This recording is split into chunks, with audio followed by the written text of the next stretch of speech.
Gabriel Ndiaye, je suis le coordinateur du projet d'appui au plan national d'adaptation du Sénégal. Voilà, donc après Matam, vous êtes à Saint-Louis, pourquoi?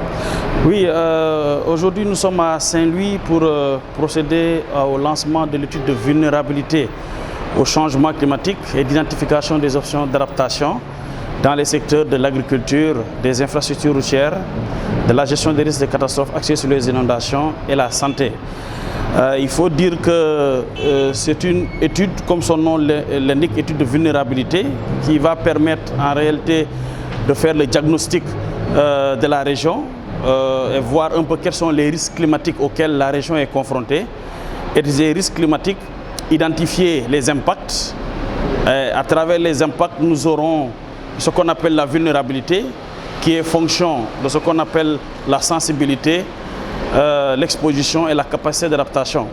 Et tout ce compendium permettra de voir quel est en réalité le degré de vulnérabilité de la région face au changement climatique sur ces secteurs, mais également à travers le système biophysique et socio-économique. Donc quand nous parlons de socio-économique aussi, nous considérons également les populations qui sont évidemment plus impactées par ces changements climatiques.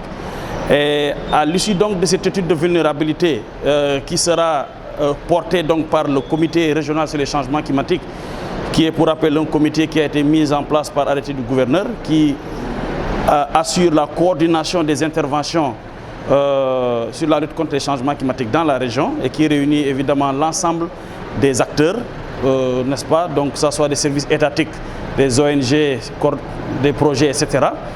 Et ce COMREC, en tout cas, va jouer l'instance, comme j'ai dit, de coordination et de validation de cette étude pour permettre, en tout cas, une bonne appropriation de l'ensemble des services, évidemment sous le leadership quand même du gouverneur.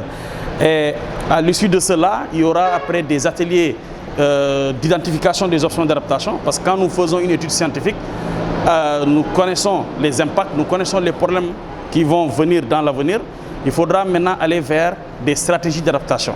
Donc c'est là où maintenant on parlera de plan national d'adaptation qui permettra de voir, de proposer des options, des projets prioritaires pour la région et qui après pourront être éligibles à la finance climatique.